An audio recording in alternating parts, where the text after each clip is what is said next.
the chair of the Library Sustainability Committee, as well as the Sciences Librarian, and I'm really excited to be representing the library, and I'm excited for this partnership not only with the San Diego libraries, but with our SDSU students as well. It is funded with support from the National Network of the Library of Medicine and in partnership with the UCSD All of Us research program. They do have a table outside, so go and get some information from them. And it is a collaboration of the circuit libraries, which include the San Diego Public Library, the San Diego County Library, the University of San Diego, the University of California, San Diego, California State University, San Marcos, and SDSU Library. Hello, everybody. Thank you so much for coming. My name is Antonella Giorgi, and I am AS Sustainability Commissioner. So, Kumeyaay land acknowledgement. For millennia, the Kumeyaay people have been part of this land. This land has nourished, healed, protected, and embraced them for many generations in relationship of balance and harmony. As a member of San Diego State community, we acknowledge this legacy. We promote this balance and harmony. We find inspiration from this land, the land of the Kumeyaay. Thank you so much. I will pass it to Kat. All right, so first I want to also acknowledge that this is a collaboration with Mending Minds, which is a week-long mental health initiative on campus, and if you want to learn more, there's a table outside with AS, and they can give you more information. So now I'll introduce Chris Turner. Chris Turner is an authoritative voice on climate solutions with more than 20 years of experience tracking the global energy transition. His latest book is How to Be a Climate Optimist, a survey of the first 2 decades of progress on solutions to the climate crisis. His previous books on climate, energy, and technology include multiple bestsellers and winners of Canada's National Business Book Award. His essays and features on energy, climate, and technology have appeared in The New Yorker, The Guardian, and many other publications, and he has won 10 Canadian National Magazine Awards. He lives in Calgary with his wife and 2 children. Please help me welcome Chris Turner. All right, well, good morning, everyone. Thanks to everyone involved with this. This is a wonderful opportunity. Thanks to the folks here at SDSU who put it together, the folks at San Diego Library who invited me down, everyone involved. I'm happy to be here, happy to be talking to you about climate optimism. And, whoops, that's why we're on the wrong side. There we go. Now, what I'll say, first of all, I should say by way of introduction, it was a great opportunity to get down out of frozen Canada into San Diego. I was thinking on the way down, I've been to San Diego once before, so this is my second visit to the city. I won't tell you how long ago that previous visit was, but what I can tell you is that I came with my family to see my beloved Montreal Expos play the San Diego Padres at Jack Murphy Stadium. So some of you in the audience can probably do the math on that and figure out how long ago that was. The stadium's gone, the baseball team's gone, the Expos, I mean, not the Padres. It was a while ago, but it's great to be back. I know that it has been quite a couple of weeks, couple of months, I guess, for folks in San Diego on the climate front, and we'll talk a little bit about that. But I do want to begin by explaining what I mean by climate optimism. I realize those are 2 words that don't often go together, sort of naturally flowing from climate to optimism, not everyone's first sort of jump, and that's with good reason. When we talk about the climate crisis, we talk about it, first and foremost, and with good cause, as a crisis. And we talk about it, as a series of unfolding disasters. You all had one here in San Diego just a couple of weeks ago. It used to be, I've been at this for 20 years, it used to be that these things seemed, for a lot of people, pretty far off. Nowadays, I think, just about anywhere in the world, any given day, you could find the climate crisis unfolding in visceral real time. Just about everywhere now has been touched by it. It's certainly not a theoretical future tense thing anymore. 2023, as made a lot of headlines, was the warmest year we've ever recorded.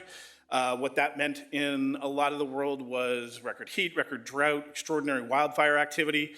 Where I live in Western Canada, we've gotten used to wildfire smoke as a seemingly fixed event on the calendar most years.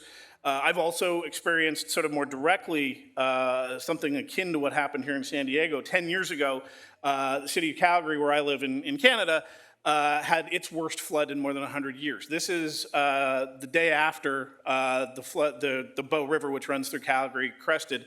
This is 6 blocks from my house.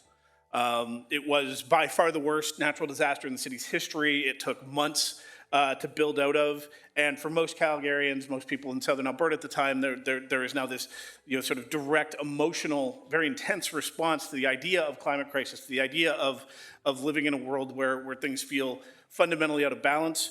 For me personally, when I think back on it, what I remember is the night the floodwaters were cresting, my neighborhood was evacuated. As it turned out, we didn't get flooded.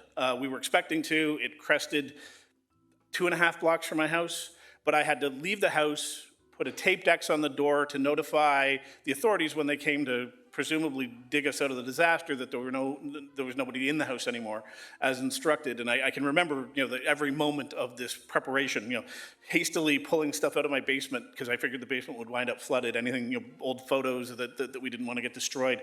Figuring out what to do with our cats. Just all the things that you have to do in a panic in the midst of a crisis. And I wanted to acknowledge that off the top because I know that mental health is part of this discussion that you're all having here this week. And I think it's an incredibly important one. I think for most people, whether they get to somewhere a little brighter, and I'll get to that in a minute, you begin often, when you think about the climate crisis, from a state of despair, grief, helplessness. There's nothing quite as helpless feeling as taping an X on your door, assuming that when you next return, it'll be a disaster site. And I think that it's important to acknowledge those feelings that we all have when we address the climate crisis. This is not an aspect of it that will go away. I'm going to talk a lot this morning about what we can do in the face of this crisis, and it's a very exciting project to be part of, the optimistic side of the project. But that will not change the fact that we live on a planet and in a climate that is not the one that was relatively stable for most of human civilization. It is a different world now with different priorities. We're discovering all of that on the fly. Cities that weren't used to getting flooded. Cities that weren't used to seeing their skies turned sickly orange with wildfire smoke.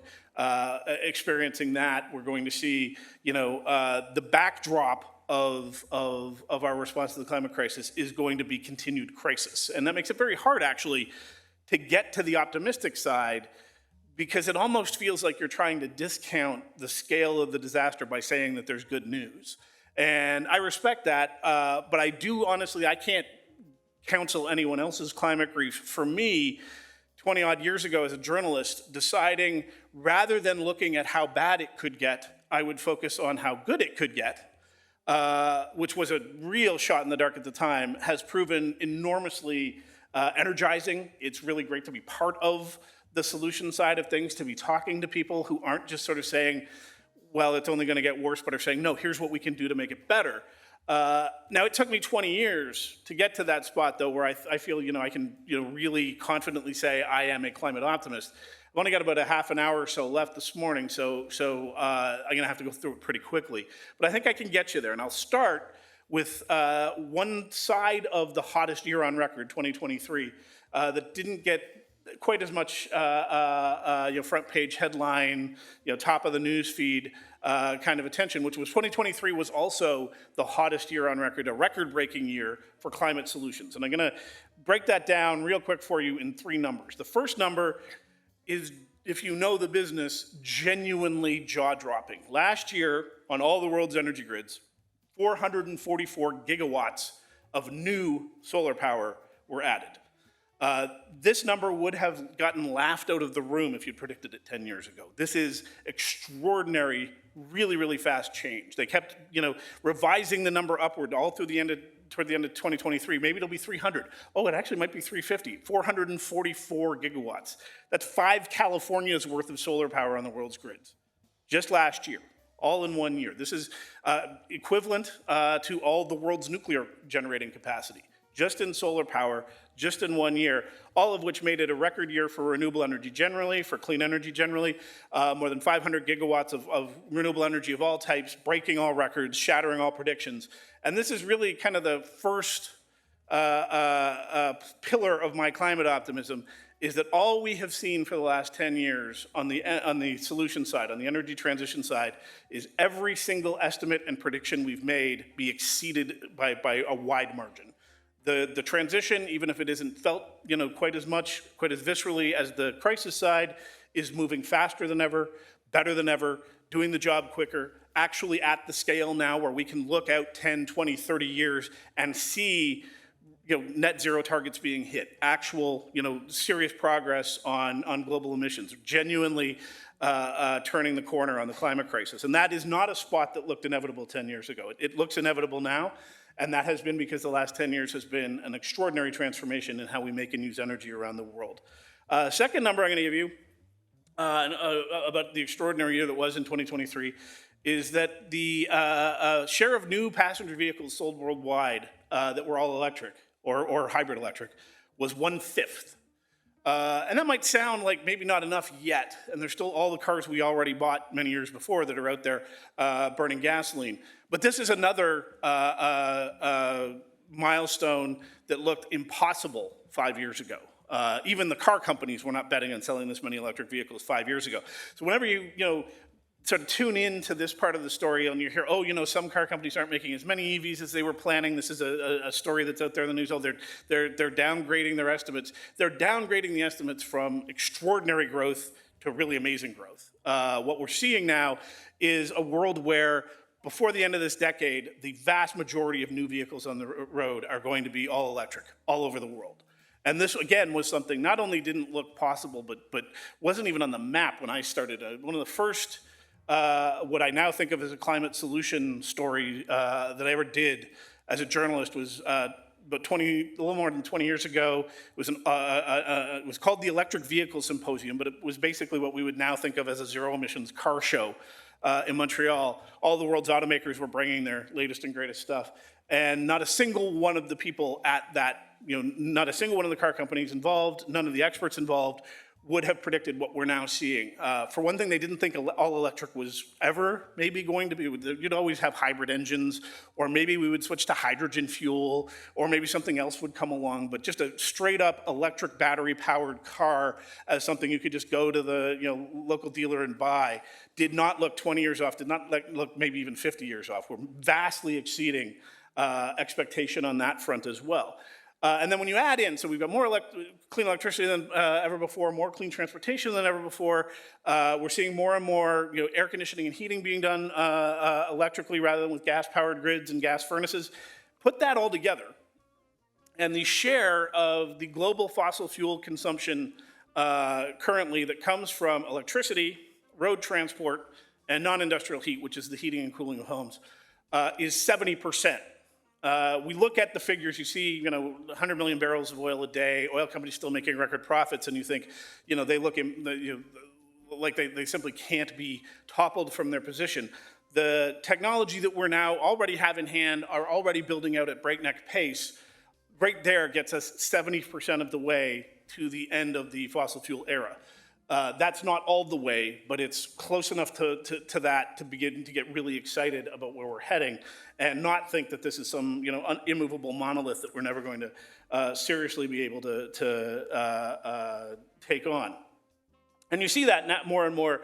You don't have to go to the sort of environmental pages. You see that in business stories and that sort of thing. Stuff like Bloomberg reporting not recently that in 87 countries, it's more than that now.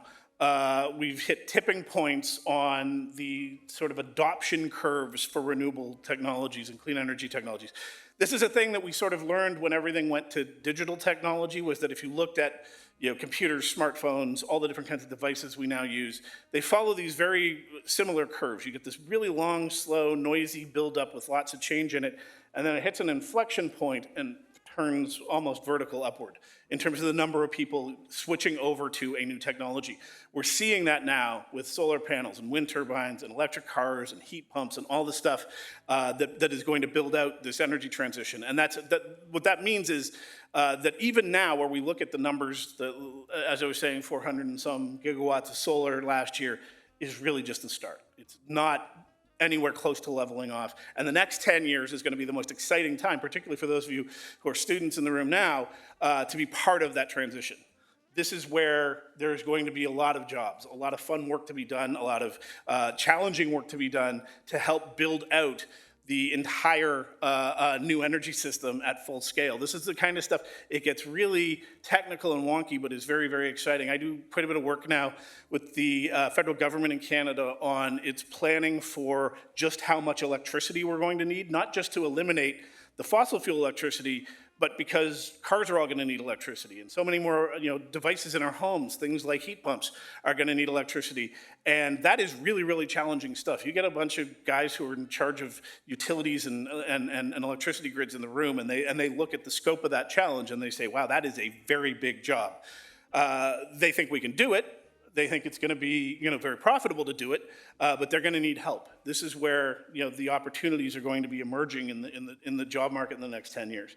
And what this has meant, this sudden acceleration in the scale of the energy transition, is we're now seeing not just climate activists, not just people advocating for greenhouse emissions, but people like the head of the International Energy Agency. If you don't know the International Energy Agency, the IEA, it was basically created as an adjunct of the fossil fuel industry to track its progress and advocate on its behalf. And it is now at odds with the fossil fuel industry, because while the fossil fuel industries are all planning for continued growth over the next 20 years, the IEA is now saying we will see the peak of all fossil fuel use sometime in the next few years, at which point it will begin a steady and deepening decline. We are now seeing the IEA, which for decades discounted solar energy, for example, as a significant energy source, now saying solar is the new king of electricity.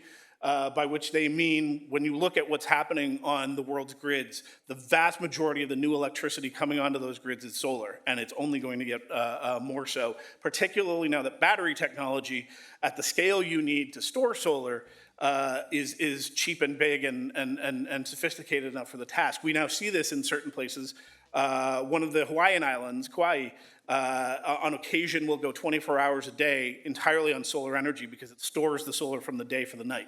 Are we at 247, 365 days a year? Not yet, and maybe we never need to do that. There's always going to be more than one electricity source. But even the fact that you could power a whole town, a whole city, a whole island in Hawaii round the clock on solar is pretty big news. And what's exciting about this, in addition to the fact that it is significant enough to make a real change in the climate picture, is that increasingly these are the best options regardless of the emissions side of it. You would choose, if you were starting from scratch now to build a house, to buy a car, to plan a life, you would choose the clean option simply because it is smarter, better, faster at doing the job. And this is what I call in the book the much better world proposition, in a sense. What we've done to date in the 20 years that I've been tracking in response to the climate crisis, before that dealing with other environmental problems, what we usually do is try to do less bad.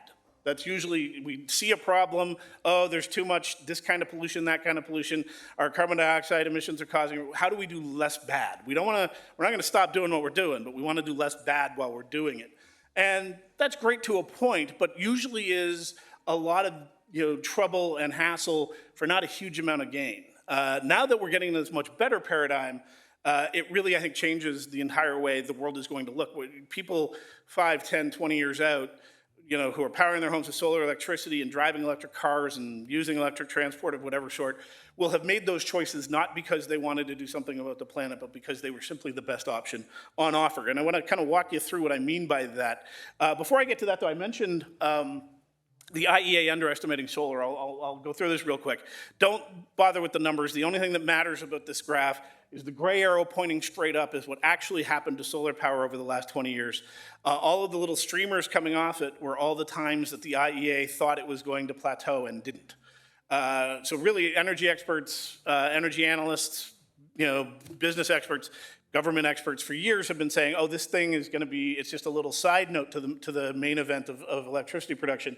And they've been wrong for 20 years. And what that means now is virtually anywhere you go in the world, solar is the cheapest thing to bring onto the grid. To talk about that, a much better paradigm, you have places like southern Alberta, where I live, which is a very conservative province. You have Vietnam, which is now one of the world's leading jurisdictions for solar, doing this, industrial scale solar, industrial scale wind, clean energy, batteries, the whole bunch, not because they suddenly got really passionate about climate action, but because the cheapest, easiest way to add new electricity and new power to their grids was in this case, solar or other renewables. And again, that leads to this sort of much better versus less bad approach.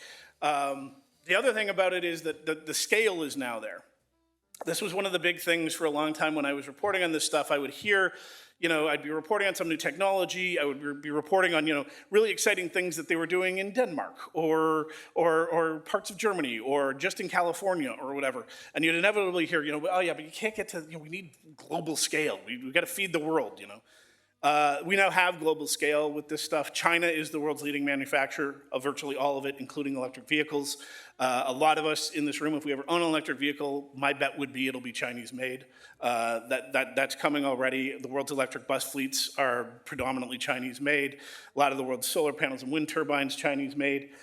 There are some problems on the labor and civil rights side of that. That's a whole separate conversation.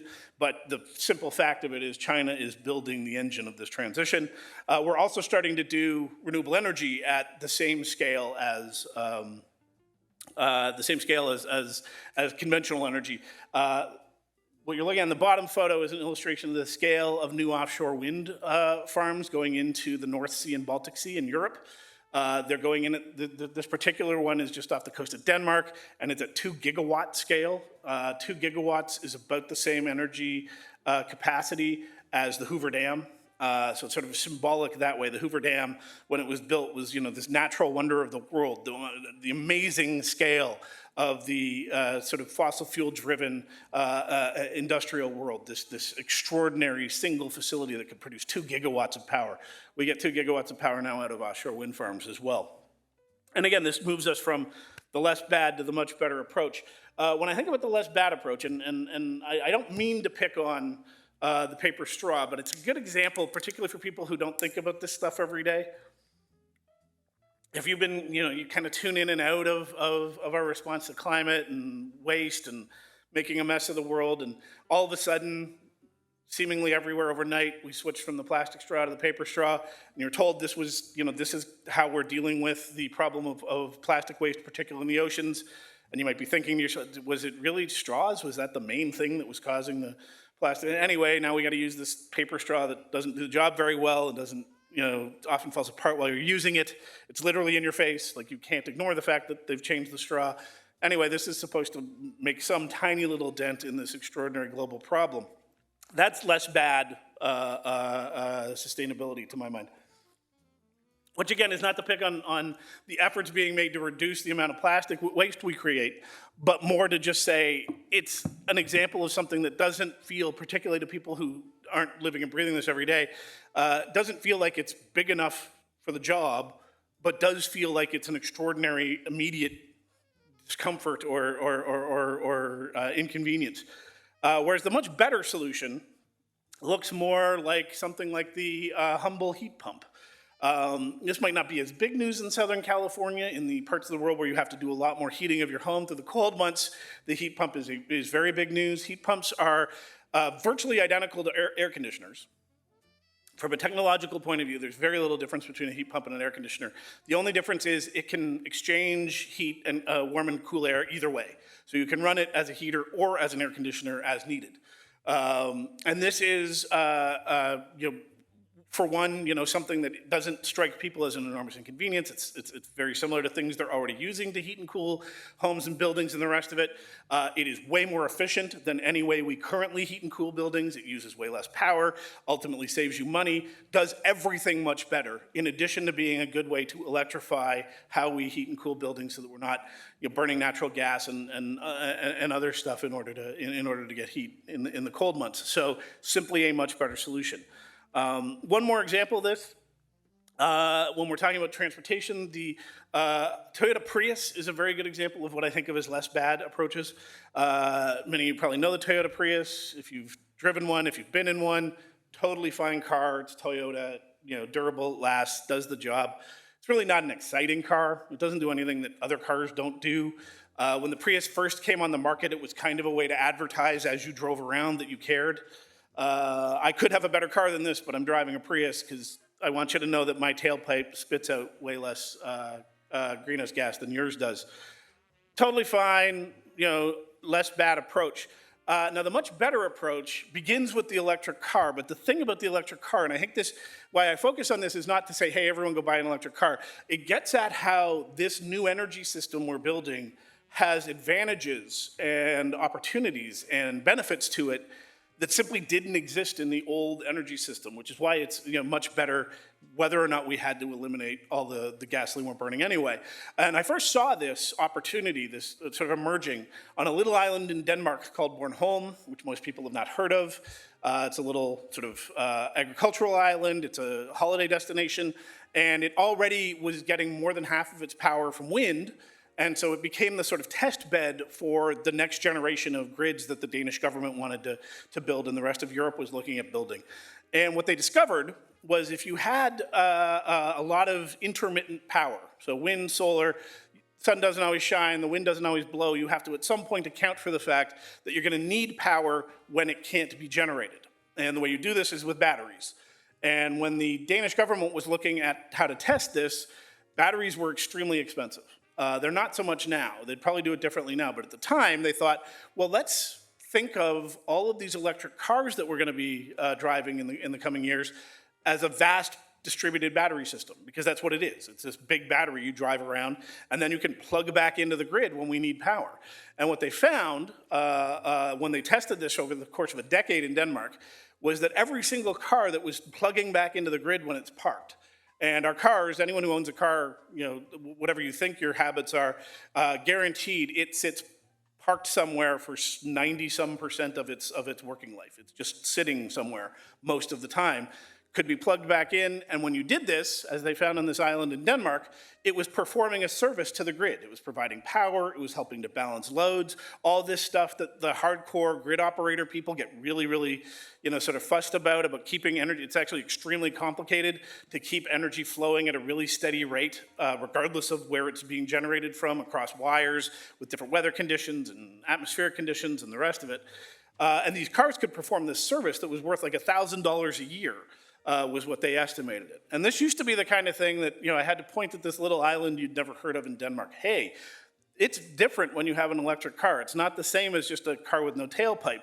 And then, 2 years ago, when Ford rolled out its new F-150 truck, it basically did the, sort of mass market advertising for this approach. That's what Ford was getting at when they talked about the new F-150, the all-electric Lightning, not just as an all-electric truck, but as a powerhouse for your work site, as a way to have power sitting in the garage for a couple of days in a power outage. They were advertising the same thing. It's called vehicle-to-grid technology. It's going to be an enormous new opportunity for how we think about energy use.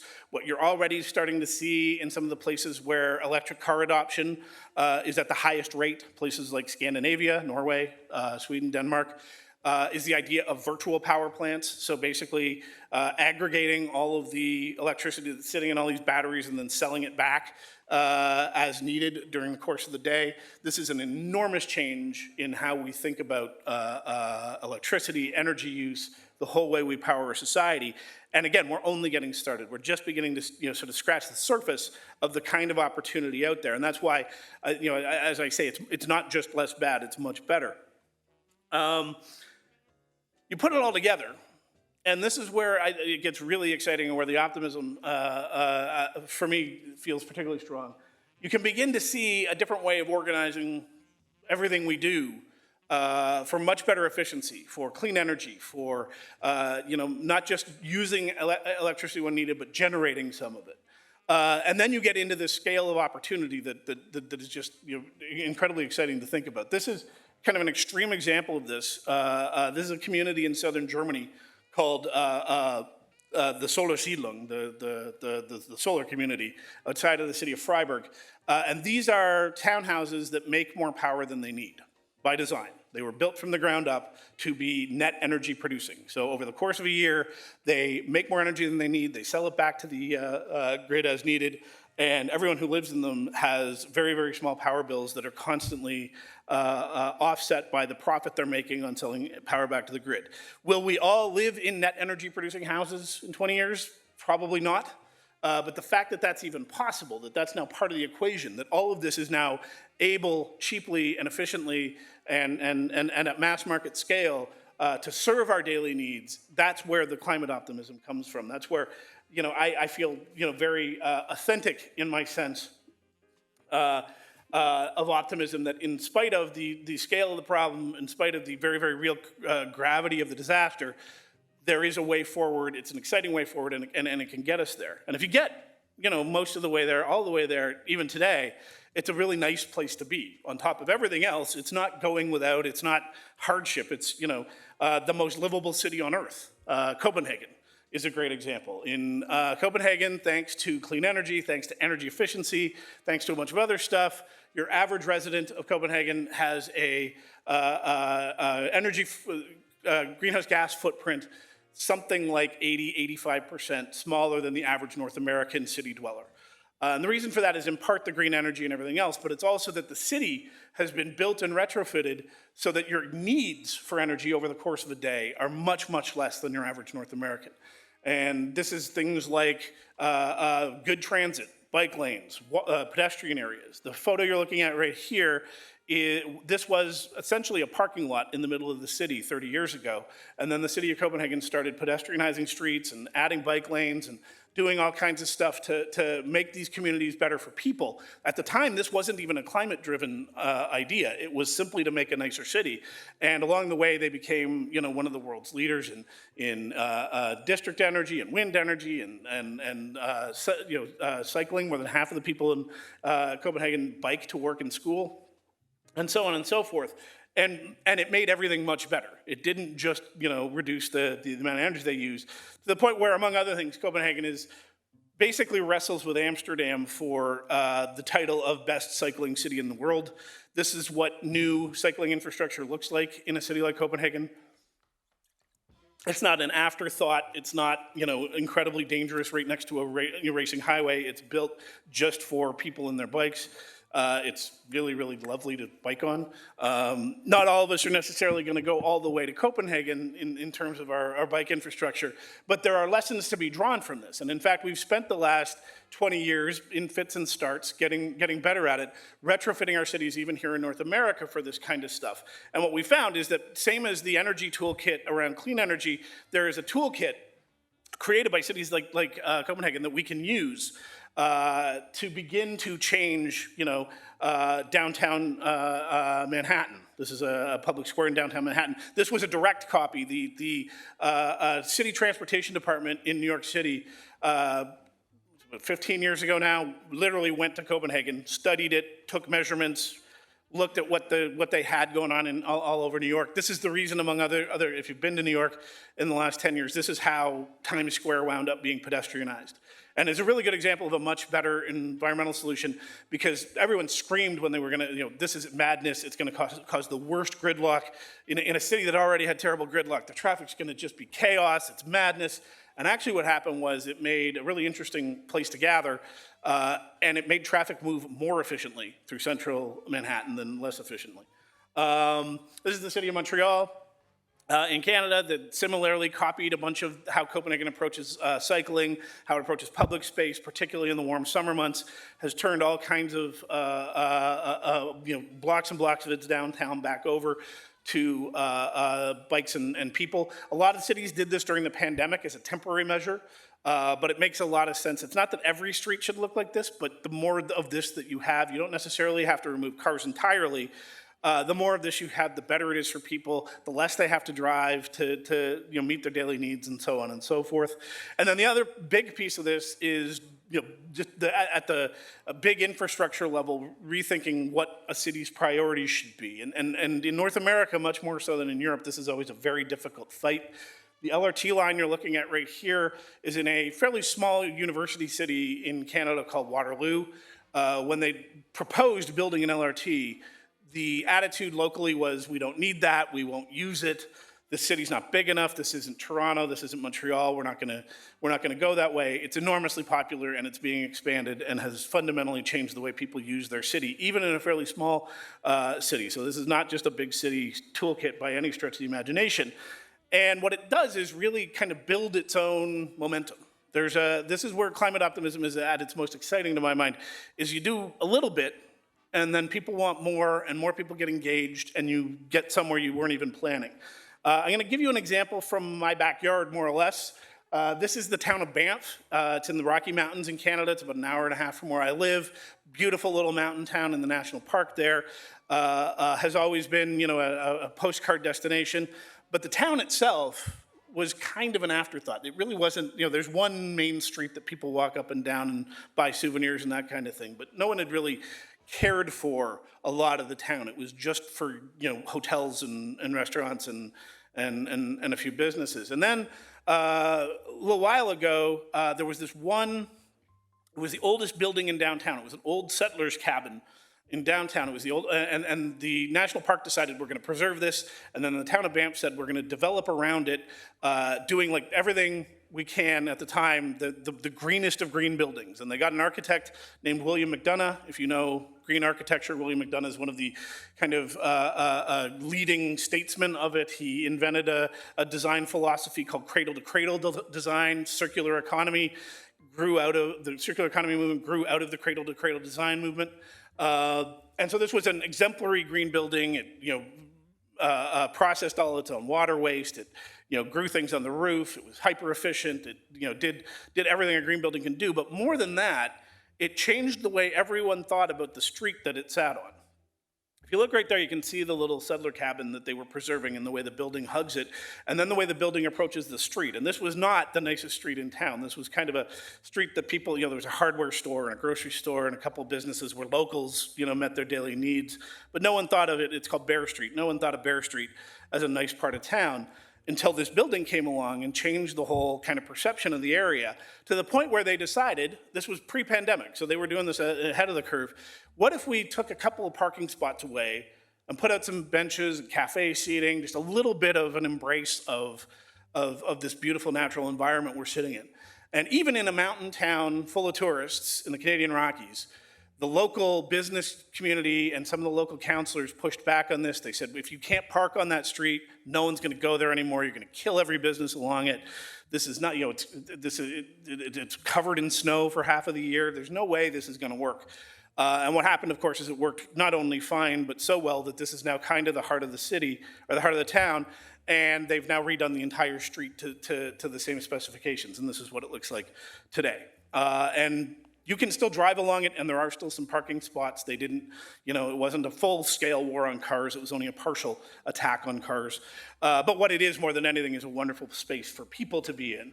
And that is a really great place to start some of these difficult conversations we need to have in our communities about the changes that are coming, because change is big and scary, and we don't like it, and we're not very good at it as sort of an animal. We don't like change. We're very invested in what we know and what's familiar. But this is a really great place to start that kind of conversation in a university community, in any community, is beginning by saying, well, where are our public spaces and what are they for? And so I wanted to give you one last example of this. Dallas, Texas, this is an old community in Dallas, Texas called Oak Cliff. Oak Cliff, what used to be a commuter suburb with a streetcar trolley line connecting it to the city. Then in the 50s, they pulled up the trolley tracks. That part of the city quickly declined. It became an area of crime and drug use and low rents and the rest of it. And then in the late 90s, artists and creative people and people who work in the tech industry who can work from home and all of that started moving into Oak Cliff. And they decided that they would like to have a main street in Oak Cliff that wasn't just for cars moving at 40 miles an hour to try and get in and out of the center of the city. And the reason I mention this is because the approach they took was so inspired and powerful, which was they realized if we bunch of starving artists and students and small business owners go down to City Hall in Dallas and say, we want to completely change the street, we want to redesign it, we want bike lanes, we want cafe seating, we want a complete street, they're not going to pay any attention to us. But if we go down to City Hall and say we want a permit for a street festival, and for one weekend we're going to have a street art festival, and the main installation in that art festival is going to be called A Better Block, I bet we could get permission to do that. And so with scavenged and donated materials and simple planters and cheap seating for one weekend, this was almost 20 years ago now, they created A Better Block in Oak Cliff. And this started a conversation about that community and about the way the city of Dallas designs its streets. And then they made a really, really good YouTube video about how they did it, and it spread from one city to another, to the point now where there have been hundreds of these Better Block installations and local Better Block community associations and the rest of it popping up. Really just a great spark to change the conversation about what a street is for. And so incidentally, this is all very good news for the climate and for people walking rather than driving everywhere and the rest of it. But the main part of it is that this is just a much better way to think about your local street. And that's why it's such a powerful tool.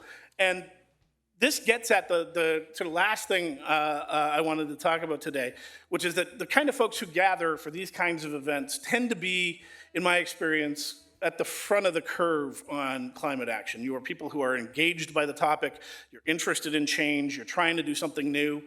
And what tends to happen in those conversations is that those of us who are, we live and breathe this all the time, we've seen it all, solar panels, electric vehicles, complete streets, this has got to happen.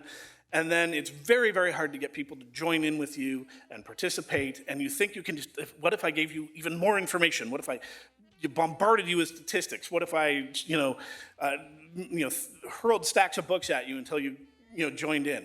And that turns out not to be the best way to do it. And so I wanted to give you, as a final sort of piece of the Energy Transition Toolkit, a final little piece of what's now usually referred to as behavioral economics. And behavioral economics is a movement that came out of the Nobel Prize work, the Nobel Prize for Economics work of Daniel Kahneman and Amos Tversky, which basically, they were psychologists, but they figured out that not only do people not behave rationally in an economy, but they behave irrationally in predictable ways, and that you could build economic models that were much more accurate by not assuming that people were rational, because they aren't.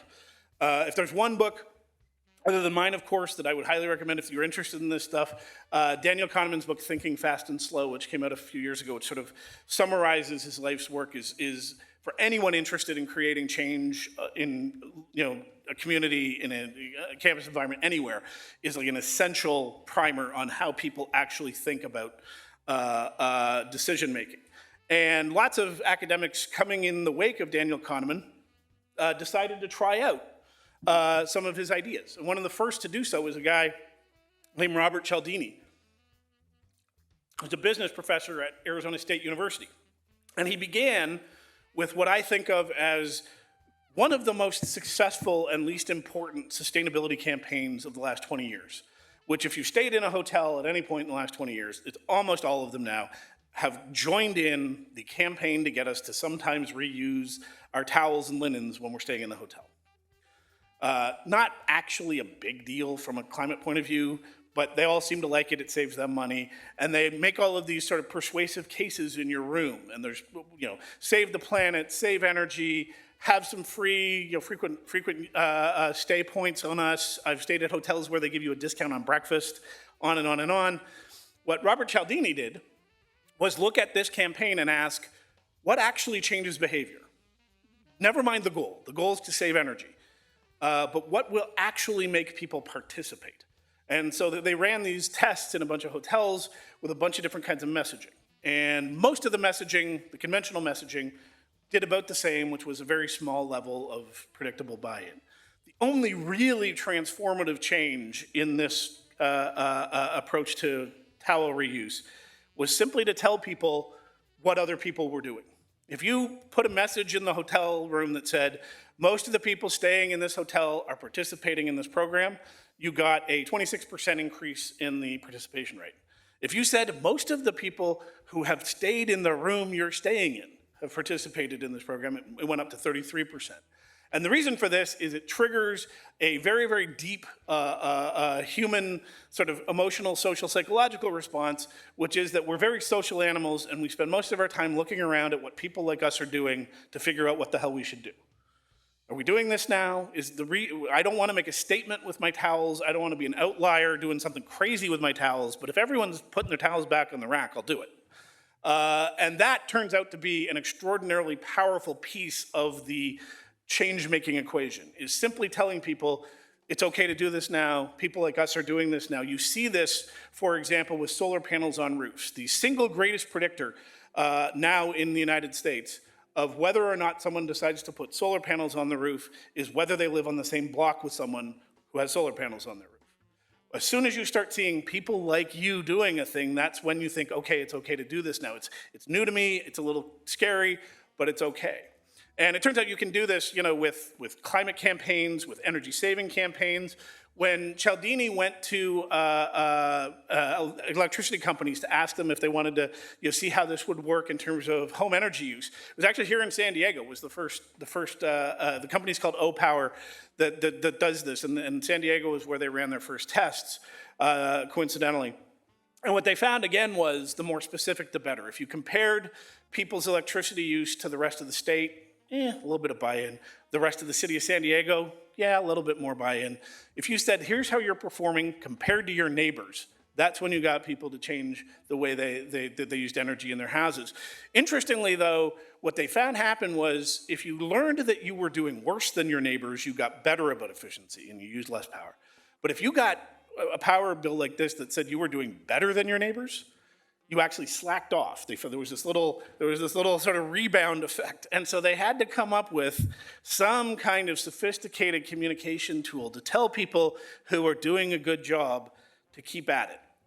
It's a little maybe hard to see. I'll blow it up for you. This is the sophisticated communication tool that keeps people going when they find out they're doing well on their power bills. And yes, it's funny, but it's also serious. This is the thing that often is missing when we're out, trying to do better for the planet, convincing people to join our campaign, join our group, participate in this new program, whatever it is. We forget to tell people that this is what people like them are doing and that it's a good thing, keep going. We often, particularly when we're talking about the climate crisis, what we tend to do is tell people, oh, you can't stop, it's only gonna get worse. And that is actually not terribly good. People like to be on a winning team. People like to jump on bandwagons. You want to hear that where you're going is getting somewhere good. And you can say that now about where we're heading on the climate crisis, despite a flood a couple of weeks ago, wildfires the previous year, whatever else. You can say with real confidence that we are headed somewhere good now. It's not great, but it's much better than it was certainly when I started 20 years ago. This is a really good illustration of this that I pulled off of a climate campaigner on the internet. So when I started reporting on climate solutions, the boat was accelerating right at the iceberg. 3, 4, 5, 6 degrees of warming were very much the business as usual scenario. And once you get past about 3 or 4, it's genuine, sci-fi movie apocalypse was where that headed. Was just a virtually uninhabitable Earth. It doesn't seem, if you look at the emissions profile right now, all it's done is sort of level off. We're still using a lot of fossil fuel for our daily needs. It doesn't feel like we've changed much of the trajectory. But in truth, if you look at where we're at today, and just the stuff we've said we're going to do, either at the UN, at the climate talks, or in federal or state policies, you add all that, aggregate all that up, look at what we've said we're going to do, have begun to do in terms of our energy use, and we're now at about 2.1 to 2.4 degree warming scenario. So on the illustration there, that's still headed for some very big chunks of very damaging ice, but it's not right at the iceberg anymore. Just that, even though that might see, you look at where we are now and you think another degree of warming from here would be catastrophic. It would be, but it's not apocalypse, it's not actually uninhabitable Earth, and we've only just begun. And this is the part that is really where I get my optimism from. We are not, at the end of this transformation, and this is how far we got. We are accelerating that transformation everywhere all the time. It doesn't always feel that way. You listen to politicians talk, and it seems like it's going a little bit that way and a little bit this way, and they're rolling it back, and the record profits of oil companies and whatever else. But things like the Inflation Reduction Act that the Biden administration passed, transformative in terms of the speed at which this stuff is rolling out, which is why I'm confident, genuinely confident, that you look at the world's net zero pledges, who's made them, who's planning them, how fast they're planning on going.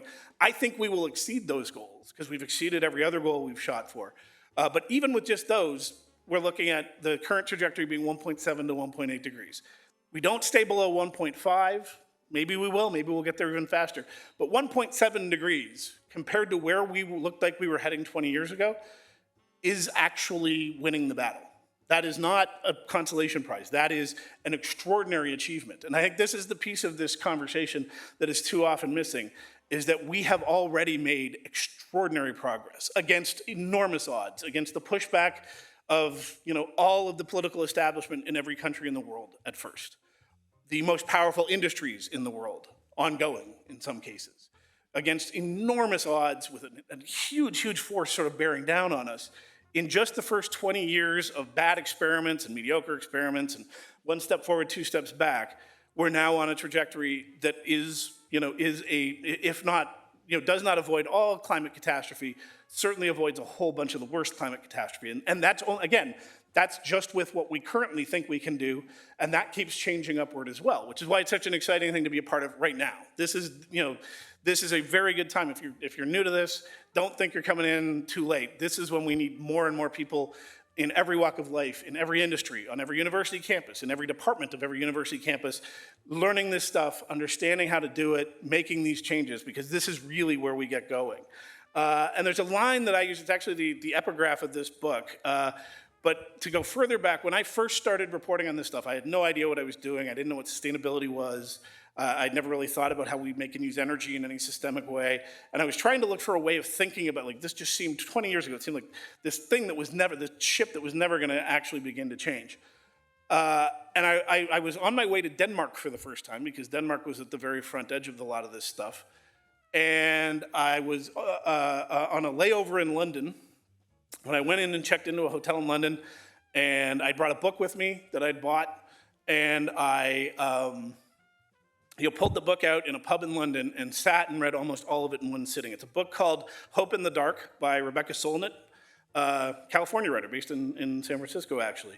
And the new book, the Climate Optimist book, begins with what she was talking about social progress, but I think it holds true. We inhabit in ordinary daylight a future that was unimaginably dark a few decades ago. Perhaps we should not have adjusted to it so easily. It would be better if we were astonished every day. And what she means is on some civil rights stuff, LGBTQ rights, general sort of social freedoms and all of that, even though these are still highly contentious things that, if you go back 40, 50, 60 years, the place we're in now looked impossible, and it's a very exciting place to be. And so I'll leave you actually with a good sort of echo line for that, which comes from a Scottish writer named Alistair Gray. This actually eventually got enshrined on the side of the Parliament building in Edinburgh. Work as if you live in the early days of a better nation. And I think this fits really well with working on the climate crisis, because it is so easy to see where it's getting worse. All you have to do is, open up any social media app and Google or search whatever, disaster term you like, and you can find visceral evidence of things being really, really bad somewhere on Earth right now. Incidentally, I think that's not necessarily a good thing. I think one of the negative impacts of smartphones and internet technology is that we have way too much access to bad news. Which is not to say we should ignore it, but you're not supposed to live bombarded all the time with how terrible things are. And if you work on climate stuff, it feels like you're steeped in it, and all you do is see the bad news. And I think what we need to remember when we're trying to make changes, however small, however sort of tentative that first step is that we are living in the early days of a better world, and we can build it. And when you get there, tell me about it, because that's how I learn what people who are better at this than me are doing, is that they get in touch with me after talks like this and tell me, hey, here's something you don't know. about what we're doing in San Diego or anywhere else. So any questions? Raise your hand, we'll bring you the mic.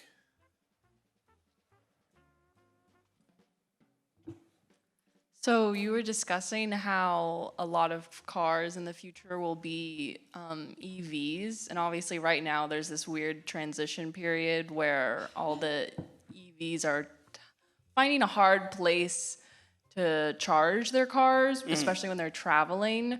How do you see that moving along with the whole shift of EVs? Like, will it kind of, for a while, be this odd transition for years, or do you think it'll kind of match up soon? Yeah, good question, and I think it'll vary a lot from place to place. So what seems to be happening, anywhere where there's very high levels of EV adoption, particular countries, particular states, whatever, you see a fairly hurried effort to build out the charging infrastructure. And I think we'll see a lot of that, and everyone kind of, all the car companies want government to do it because they don't want to pay for it. But then some of the companies are beginning to see the advantage of building their own chargers. They haven't standardized them yet, although they are, in Europe, I believe, they've been mandated to by the European Union that they all have to move to the same charging system so that you don't have like Tesla using one and Toyota using another or whatever. I think my guess would be that probably some point in the next few years, as we begin to really see a lot more EVs on the road, that it begins to standardize, and that probably somebody's going to figure out a way, if they haven't already and are just beginning to roll it out and I don't know about it yet, to see this as an opportunity. So if you've got a fast charging station, you're basically guaranteeing that people are going to stop somewhere for 10 or 15 minutes or whatever, depends on the car, depends on the size of the batteries and the rest of it. Could that be the kind of thing, just off the top of my head, that McDonald's takes on? And so every McDonald's in North America now has a fast charging station at it. That's something like that seems likely, and I think it's sort of the same thing we saw with the cars themselves, where every single automaker 10 years ago had a couple of prototypes of an all-electric vehicle that they would bring out every time someone wanted to talk about all-electric vehicles and caring about the climate and whatever. And it was really only when Tesla and a couple of the Chinese makers jumped so far ahead and made it so clear that they were going to get to a point where the EV would be in a similar affordability range to what they were selling, that they all sort of came running after. All the GM and Ford and Toyota. Toyota was weirdly the longest holdout, just as a side note. They were convinced even 5 years ago that all electric wasn't going to happen. They were wrong. And now they're hurriedly trying to roll out their own battery technology. In any case, I think it right now is this messy middle area where lots of people are buying the cars. There's enough infrastructure for most needs, and not quite enough kind of concern in the general public about this for either a handful of large service providers or the government or both to build out any quicker than they currently are. I don't know, I assume that the state of California is probably doing some things on this front already. Certainly, most of the world, there are at least some efforts to build out charging infrastructure. It's a little bit trickier than just setting up a McDonald's or whatever. You need grid tie-ins, you need particular kinds of infrastructure in place that isn't always there in your standard parking lot. But I think it's going to kind of work. It would be, the thing I can't imagine is that nobody figures this out. I guess that would be what I mean, the demand for the vehicles is massively exceeding the ability of most automakers to make them fast enough, regardless of what you hear about, they're scaling back. They're scaling back from already double the current, right? When just to unpack that for a second, because this was a whole thing, particularly in the US media, there was this whole wave of big headline stories that actually EVs weren't selling very well and all the car companies were scaling back. And it was only from their own, that basically they all came in late and thought, we got to do lots quickly. And so when the Ford rolled out the F-150 Lightning, they said, we're going to make this many. And then it turns out that, that was a little bit of an overstated guess. And so now their guess is, but it's still talking about doubling or tripling the number of EVs they're going to sell in the next few years. It's just not quadrupling or quintupling. So, and as you begin to see more and more of those cars on the road, I think the push for the infrastructure is going to catch up with it. but I'm not sure exactly how. Someone's going to figure this out there's a business opportunity there that no one has yet fully capitalized on, is my sense. You really focus on kind of behavioral economics, so changing people's behavior through economic programs. Do politics or, legislation or policy have a role, or maybe what kind of role does it have? Right. Yeah, I don't. Part of the reason I don't focus on that is because the political role is very different from place to place. We're all at very different spots in the political conversation around this, but there's obviously a huge, huge role to play. So two things I would say about that. The first thing I would say is at the high level of how fast and how far we're going to go in this energy transition, politics is a lagging indicator, which is to say there's very few places on Earth where you actually see national level leadership that is way out front of people.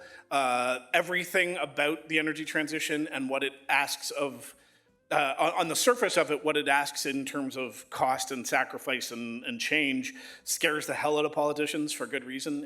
They don't want to be the bearers of that kind of news. So the pace of it is being set by cheap solar panels and cheap batteries and people's interest, business interests finding ways to deliver these things and that sort of thing. But inevitably, at some point in that, you need, because we're talking about some very, very large infrastructure stuff, in things like how we price electricity, which is done by governments. That's a very, very complex thing. I do a lot of work in Canada with some organizations that work with various levels of government on how it is, for example, that everyone knows, or almost everyone knows, we need to make some changes. They're not sure what they are. And so they need to know. So if we're planning on, 60% of new cars being electric vehicles in 10 years, how do we begin to change the pace of our electricity grid's growth to meet that? So we're not only trying to get the CO2 off the grid, if there is any. There are some parts of Canada now, because we have so much hydropower, that are almost completely emissions-free today. But in the places where you've still got natural gas plants and even a handful of coal plants, what do we do about those? And we need to double the size of the grid in 10 or 15 years. How do we plan for that? Absolutely, government has to be part of that conversation. No one else has the power to change how prices are set by utilities. No one else has the power to order and approve enormous transmission line and infrastructure and things like that. So there is a role for government to play, but it's not, and this is the main reason I emphasize this, is because I think there's a tendency, particularly if you don't follow this stuff all the time, to sort of look up every now and then, and it's a bunch of world leaders in this case in the Middle East saying, we're going to do some vaguely effectual things sometime eventually, and then we have a UN climate agreement and nothing seems to actually change, and you think, well, nothing's being done. That's not the level at which that change is being driven. It's much more sort of, national level on down, and it tends to be,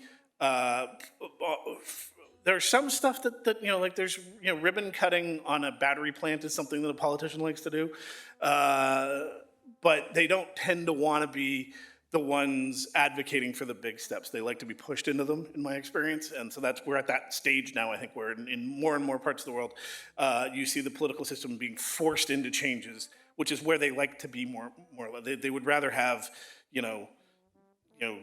other levels of government and, entrepreneurs and people like that saying, we need these changes, rather than going out and saying, we're making these changes because it's good for you. And they hate doing that. We can take one more question, and I think the gentleman toward the back there has been waiting patiently. Well, I've heard a lot of optimism about solar, but I've heard nothing about multi-junction solar cells that have now reached 40% efficiency and will hopefully get 50% and beyond. And they're very expensive, but I've heard nothing said about them. Sorry? I've heard nothing said about the multi-junction solar cells. Oh, okay. If they have any kind of a role to play. I know they're very expensive, but you can work it out so that they can use mirrors and be as cheap as the regular solar. Right. Yeah, no, fair question. So what my sense of how things have gone to date anyway, I remember actually being in California, reporting on this in 2008, 2009 on the that was the first big wave of large-scale solar manufacturing. And it was happening all over the world at the time, and then eventually China captured like 80% of the industry. So at the time, you had companies opening these big solar manufacturing plants all over California, all over Germany, other places. And at the time, it was believed that the efficiency problem with photovoltaics was going to be eventually fatal. Someone was going to come and build essentially a better mousetrap. So photovoltaics, when I started reporting on them, I think the efficiency was, like, of the commercially available ones, this is 15 years ago, was between 12 and 15%, which means that 12 to 15% of the available energy radiating down onto them actually gets turned into electricity. The highest performing photovoltaics now are more in the 20% range, but there are a whole bunch of other technologies which can be much more efficient at energy conversion. I'm not sure the one specifically you're referring to. The other ones you hear, thin film gets talked about a lot. Cadmium telluride for a while was very hot. These different, basically different substances that can turn sunlight into electricity. And what has happened to date, now eventually, someone may, like I said, build the better mousetrap, but to date, the constant downward price curve on photovoltaics has beaten every other kind of solar at large scale manufacturing, not large scale installation. By which I mean, what's happened to the price of solar is just virtually free fall for more than a decade. It's down 90% from 2010, the cost of a solar cell or a solar panel. And so even though they aren't that efficient compared to some other technologies, what tends to be happening is people would rather buy a whole bunch of cheap PV than buy smaller amounts of more expensive, more efficient material to generate their electricity. And that's mainly, and the other thing is that PV now has an enormous manufacturing scale advantage on competing technologies because there are these massive fabricating plants in China that churn out cheap panels, to order at this point. So is that the way it's going to there has been the promise of other solar technologies for more than 20 years. To date, none of them has been able to compete with PV for cheap, effective, reliable, grid-connected solar energy production. Yes, that is single junction. Single junction is what you have now for rooftop and so on. Yeah. That's so much more convenient. Well, yeah. So much cheaper and convenient and so on. For the record, my attitude tends to be, I try to be as technology agnostic as I can. If there's, if small modular nuclear reactors can produce clean electricity cheaper than anything else on the market and can be built out at a scale that significantly moves the dial on greenhouse gases, get them in there. To date, they haven't been able to do that. Same with, natural gas with carbon capture on site, which is a thing that the oil companies love to talk about, particularly in my home province of Alberta, which is the oil capital of Canada. They love to talk about how the future is natural gas plants where all of the CO2 or almost all of the CO2 is captured on site and turned into a valuable fuel eventually. And they love to talk about that because it means they can kick the can down the road 10 years and worry about it then. The economics of it make no sense. It's technologically possible, but it is crazily unaffordable compared to solar and wind and batteries and maybe some geothermal and some other stuff. So yeah, if someone comes along and can corner the market on the next generation of solar or anything else, bring it on. We need all ideas on the table is my attitude. Yeah, thank you. Yeah. All right, well, with that, I will hand over the podium. I'm going to stick around to sign books if you'd like your book signed. I'm happy to chat if there's any questions people didn't want to share in a big room but would like to ask me one-on-one. Thank you all for coming today. Thank you for your time.